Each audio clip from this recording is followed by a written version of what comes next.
बहुओं की दिवाली। कचरे की गाड़ी की आवाज आते ही सामने के घर में रहने वाली दो बहुएं डिम्पल मोना कूड़े कचरे से भरा हुआ डिब्बा लेकर बाहर आती हैं। डिम्पल, तुमने कचरे की गाड़ी देखी क्या? वो बाजू वाली गली में गया हुआ है, लास्ट में हमारे ही मोहल्ले में आएगा।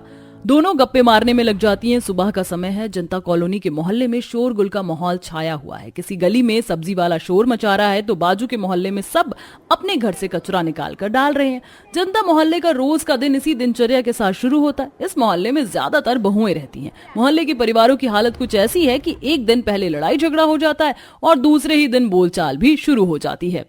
और बताओ मोना, क्या हालचाल है तुम्हारे मियाँ जी का? अरे पूछो मत बहन, मैं तो दुखी हो गई हूँ अपने पति से। अब देखो ना, कल रात में बाजार से 20 रुपए पाव के कच्चे कच्चे टिंडे चुनकर लाई थी और इतने प्यार से अपने हाथों से बनाया था, लेकिन इन्होंने छुआ तक नहीं।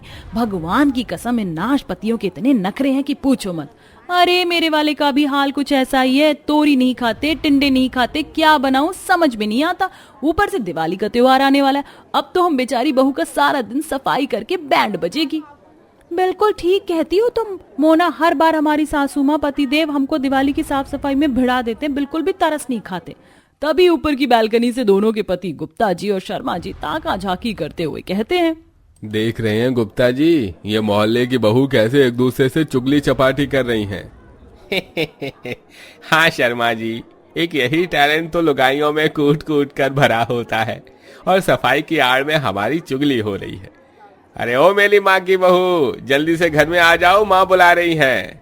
देख लो, दो पल भी इन पतिदेव को चैन नहीं। 2 मिनट घर से बाहर नहीं निकलते कि हमारा बुलावा आ जाता है। दोनों बहुएं अपने अपने घर के अंदर पहुंचती हैं, जहां मोहल्ले में रहने वाली यूपी बिहार की बहू अंगूरी कटोरा लिए खड़ी थी। हाय दैया, दत्तल जी कैसे हैं आप? मेरा नाम दत्तल नहीं डिम्पल है। डिम्पल अंगूरी भाभी, सही पकड़े हैं। वो कहा है ना कि हमारे घर में शक्कर खत्म हो गई है, थोड़ी मिलेगी? अरे थोड़ा क्यों अंगूरी, बहुरिया कटोरी भर कर देंगे तुझे, जा बहू शक्कर ला दे। तभी बातों ही बातों में डिम्पल की सास ढोलकी दिवाली की सफाई का विषय छेड़ती है। और बताओ बहुरिया, तुम्हारे घर में दिवाली की साफ सफाई शुरू हो गई? अब बिल्कुल काकी जी, आज ही सुबह सुबह हम तो घर को रगड़ रगड़ कर धुलाई कर दिए हैं। सफाई का काम तो बिल्कुल कुल मिलाकर निपटा दिए हैं, अब सजावट करनी है। ये सुनकर ढोलकी देवी को अपनी बहू डिम्पल को बातें सुनाने का मौका मिल जाता है। देखा डिम्पल बहू, सीख अंगूरी बहू से कुछ, बिना कहे दिवाली की साफ सफाई भी कर ली। ये होते हैं घर की बहू के लक्षण। और तुझे तो हर साल गला फाड़ फाड़ कर बोलना पड़ता है, बहू सफाई कर ले, बहू सफाई कर ले। इस पर डिम्पल गुस्से से सास को घूरते हुए बोलती है, माँ जी तो आप ऐसी बातें बोल रही हैं जैसे मैं सारा दिन पलंग पकड़े रहती हूँ। साल के 365 दिन तो गधों की तरह हम बहुओं से बंधुआ मजदूरी करवाई जाती है। मजाल है जो एक भी दिन हम बहू को चैन आराम मिल जाए। ये सुनकर सास की बोलती बंद हो जाती है और वह दिवाली की सफाई करने को बोलकर धीरे से खिसक लेती है। अब पूरे मोहल्ले के हर घर में बहू दिवाली की साफ सफाई शुरू कर देती हैं। तभी मोना डिम्पल झाड़ू मारते हुए थक कर बैठ जाती हैं। हे भगवान, दिवाली की सफाई करते करते मेरी तो कमर टूटने को हो रही है।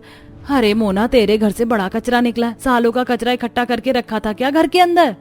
अरे क्या डिम्पल, तुम्हें तो पता है हर चौथे दिन तो मेरी तीनों शादीशुदा नंदे टपक जाती है और खा पी कर इधर उधर पन्नीरा पर घुसेड़ कर चली जाती है।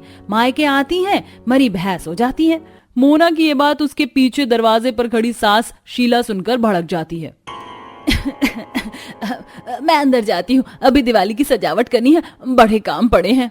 डिम्पल मोना की सास शीला से डर कर अंदर चली जाती है। जैसे ही मोना पीछे मुड़ती है तो अपनी सास को देखकर सिट्टी बिट्टी गुल हो जाती है। मम्मी जी?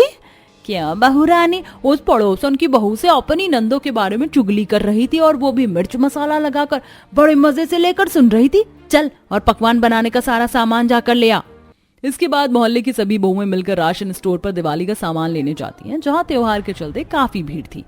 ऐसा लगता है जैसे पूरी मार्केट का वजन हम उठाकर ले आए हैं। पर इस बात की खुशी है, साड़ी तो क्या गजब की खरीदी है हम सब लोगों ने। इस बार की दिवाली में तो हम मोहल्ले की बहुएं ही दिखेंगी। लेकिन कहीं ऐसा ना हो हर साल की तरह इस बार भी हमको सजने धजने का टाइम ही ना मिले, इतना सारा काम बचा है। सब अपने अपने घर पहुंच जाती है। तभी उनकी सास की आवाज आती है, बहू शॉपिंग तो बढ़िया कराई हो, पर देखो मेहमान आने वाले, पूरा घर और रसोई भी चमकना चाहिए। जी अम्मा जी, सब करूंगी, बस थोड़ा आराम तो कर लेने दीजिए। दिवाली के दिन बहुएं घर में सफाई और पकवान बनाने में व्यस्त होती हैं, जबकि उनके पति लोग बाहर पटाखे फोड़ने और मौज मस्ती करने की तैयारी में जुटे हैं। देख भाई, हमारे हाथ का तो ये काम बिल्कुल नहीं। सफाई धुलाई का काम बस हमारी पत्नियां ही संभाल सकती हैं। हमारी दिवाली तो मस्ती और पटाखों में है। हाँ, सही कह रहा है। वैसे भी ये त्योहार का मतलब ही होता है आराम करो, बम पटाखे फोड़ो और मिठाइयाँ खाओ। डिम्पल और मोना किचन में दिवाली की मिठाइयां और पकवान बनाने में व्यस्त हैं। उनके चेहरे पर थकावट साफ झलक रही है। पता नहीं ये मेहमानों की भीड़ भाड़ कब खत्म होगी। सुबह से हम बेचारी बहुओं की रसोई में लगकर रेल बना रखी है। लगता है कि मिठाइयां और पकवान ही बनाते रहेंगे हम लोग। हमारी असली मिठास तो ये किचन के बर्तन और पकवानों में घुल गई, और ऊपर से हमारी सासू माँ का सख्त नियम, कोई भी काम अधूरा नहीं होना चाहिए। मोहल्ले की सभी बहुएं अपने लिए दिवाली की धूमधाम से शॉपिंग करती हैं। साड़ियां, मेकअप का सामान, चूड़ियां, बालियां सब कुछ खरीदती हैं, लेकिन उनको दिवाली के दिन भी कामों से छुट्टी नहीं मिल पाती।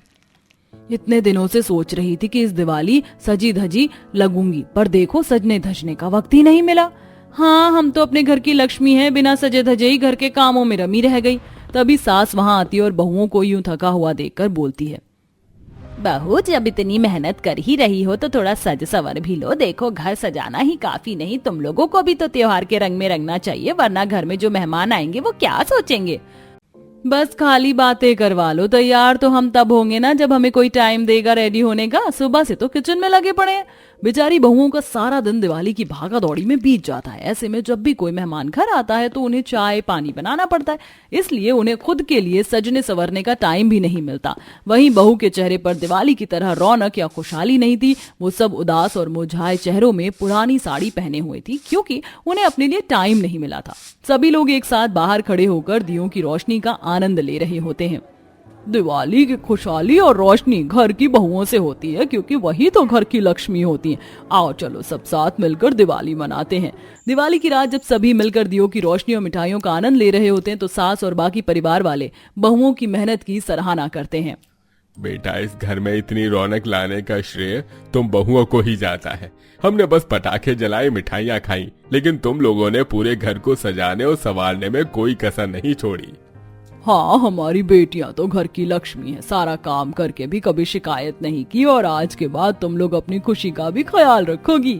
थैंक यू माँ जी, आपकी ये बात सुनकर आज हम भी खुद को इस त्योहार का हिस्सा महसूस कर रही हैं। हाँ, त्योहार की असली खुशी तो तब होती है जब परिवार के सभी सदस्य एक दूसरे की कदर करें। सब दिवाली की खुशियां मना रहे हैं, पटाखे जला रहे हैं, और हम बेचारी बहू का पूरा दिन तो किचन के अंदर ही बीत जाता है, चाहे बाकी दिन हो या फिर दिवाली का त्योहार ही क्यों ना हो। दिवाली की खुशियों में सभी लोग हंसी खुशी मस्ती कर रहे होते हैं। इसी बीच मोना और डिम्पल आपस में बात करती हैं। देख मोना, इस बार की दिवाली तो हमारे लिए यादगार बन गई, लेकिन अगली बार से हम पहले से ही अपने लिए समय निकालेंगे। बिल्कुल, अगली दिवाली में हम सबके लिए पकवान तो बनाएंगे ही, लेकिन खुद के लिए भी कुछ खास तैयारियां करेंगे। अब हम भी जान गए कि हमारी खुशी भी जरूरी है। तभी उनकी सास पास आकर हंसते हुए कहती है, हाँ हाँ, इस बार हमने देख लिया कि हमारी बहुओं ने बिना शिकायत के सब कुछ संभाला। अगली बार से हम सब मिलकर दिवाली की तैयारियां करेंगे, ताकि तुम लोग भी सजी धजी रौनक में नजर आओ। सभी लोग एक साथ पटाखे जलाने और दियों की रोशनी देखने बाहर निकलते हैं। बहुएं खुशी से सजे हुए घर को देख रही होती हैं। सभी लोग एक साथ खड़े होकर दियों की जगमगाहट में त्योहार का आनंद ले रहे हैं। बेटा, तुम दोनों ने इस घर को सजाकर स्वर्ग बना दिया। इस घर का हर कोना तुम दोनों की मेहनत का नतीजा है। हम सब इस बात को समझते हैं। थैंक यू अम्मा जी, ये घर और आप सबका प्यार ही हमारी असली खुशी है। बस इस प्यार और आदर के साथ ही हमारी हर दिवाली हमेशा खास होती रहेगी। आप लोगों को हमारी भावनाओं की कदर हुई, हम केवल यही चाहते थे। अंत में सब परिवार वाले बहू की भावनाओं को समझते हुए त्योहारों पर उनकी मदद करवाते हैं और सब मिलजुल कर काम करते हैं, जिससे त्योहार की खुशी और ज्यादा बढ़ जाती है और मोहल्ले की बहुओं की दिवाली खुशियों भरी बीतती है। वेल दोस्तों, क्या आपको पता है कि दिवाली वाले दिन माता लक्ष्मी को क्या भोग लगाना चाहिए? अगर पता है तो कमेंट बॉक्स में जरूर बताएं।